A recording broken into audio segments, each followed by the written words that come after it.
सारे फैसले हों आपके पक्ष में तो ऊपर वाले की तस्वीर लगाइए अपने मन के कक्ष में।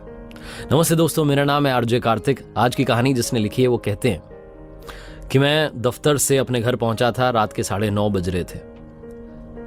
हल्की हल्की बारिश हो रही थी। ऑफिस की कार से जो ड्राइवर था वो मुझे छोड़ के जा चुका था। मैं घर में पहुंचा तो अचानक सरदर्द बढ़ गया। घर में मेरे सिवा कोई था नहीं। बीवी बच्चे अपने नानी के यहाँ गए हुए थे। तो मैं दवाई ढूंढने लगा सर दर्द की, लेकिन मुझे मिली नहीं। मैंने सोचा पास में दुकान है, जाकर के ले आता हूँ। बाहर निकला तो बारिश थोड़ी बढ़ चुकी थी। गाड़ी थी नहीं, ड्राइवर था नहीं। तो मैंने रिक्शा वाले को आवाज़ दी। वहीं पास में मंदिर का काम चल रहा था, उसमें वो रिक्शा वाला जो था वहीं मंदिर के ही जो प्रांगण था उसमें ही वो रहता था और सुबह शाम रिक्शा चलाता था। रिक्शा वाले भाई साहब मेरी तरफ आए। मैंने उनसे कहा कि दवाई की दुकान तक चलना है। उन्होंने कहा ठीक है।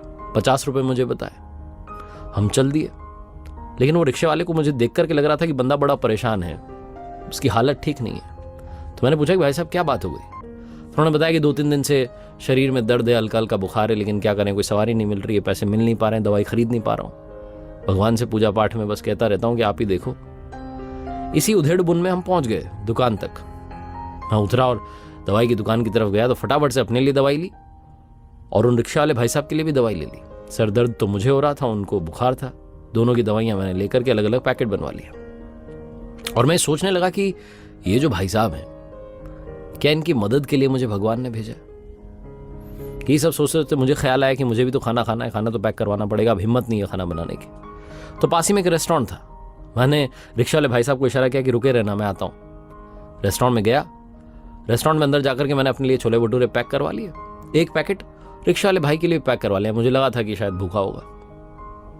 दोनों पैकेट पैक करवा करके दवाई खाना सब लेकर मैं पहुंचा। रिक्शा में बैठा, बातचीत करते हुए थोड़ी और रिक्शा वाले भाई साहब के बारे में जानकारी जुटाते हुए पहुंच गए वापस घर तक। घर के वहां जब उतरा तो रिक्शा वाले भाई को मैंने 100 रुपए का नोट दिया। उसने कहा अरे 50 ही बनते। मैंने कहा नहीं, रखो रखो, चिंता मत करो, ये दवाई का पैकेट रखो।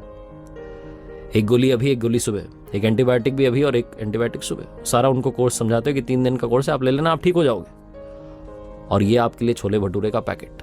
पहले खाना खाना, फिर दवाई लेना, फिर सो जाना, सब अच्छा होगा। जब मैं बोल रहा था तो भाई रोता जा रहा था। मैंने कहा क्या बात हो गई? तो रिक्शा वाले भाई ने कहा कि आपको पता है, मैं भगवान से कहता था कि कोई अच्छी सवारी भेजो जो मेरी मदद कर दे। आज उन्होंने आपको अपना दूत बना के भेज दिया। मैं उनसे कहता था मेरे लिए दवाई का इंतजाम करवा दो, शरीर में बड़ा दर्द रहता है, आपने दवाई दे दी।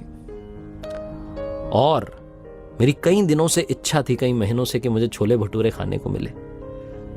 आज आप छोले भटूरे लेके आ गए। मैंने तो आपसे कहा भी नहीं था। सब वो करवाता है, वो प्रभु की इच्छा, प्रभु की इच्छा, ऐसा कहते जा रहा था। और मैं सोचते जा रहा था कि मैं जिस रेस्टोरेंट में गया वहां मेन्यू में इतने सारे ऑप्शंस थे। थाली थी, समोसा था, कचौरी थी, डोसा था, सब था। मैंने छोले भटूरे क्यों उठाए? शायद वो अपने भक्त की इच्छा पूरी करवाना चाहता था। कहानी बहुत छोटी है, लेकिन सार ये है कि जीवन में कभी भी किसी भी परेशानी में हो तो घबराना मत, उस पर विश्वास रखना। वो अपने बंदे को, बंदी को, अपने दूत को, अपने सच्चे भक्त को आपके पास में जरूर भेजेगा और आपकी मदद करवाएगा। वो आपके पास किसी न किसी रूप में चले आते हैं। कई बार हम उन्हें पहचान नहीं पाते हैं। एक बार फिर से वही बात जो अक्सर आपसे कहता हूं, कर दिखाओ कुछ ऐसा कि दुनिया करना चाहे आपके जैसा। याद रखिए, हर सोमवार सुबह 9:30 बजे मेरे साथ देखिए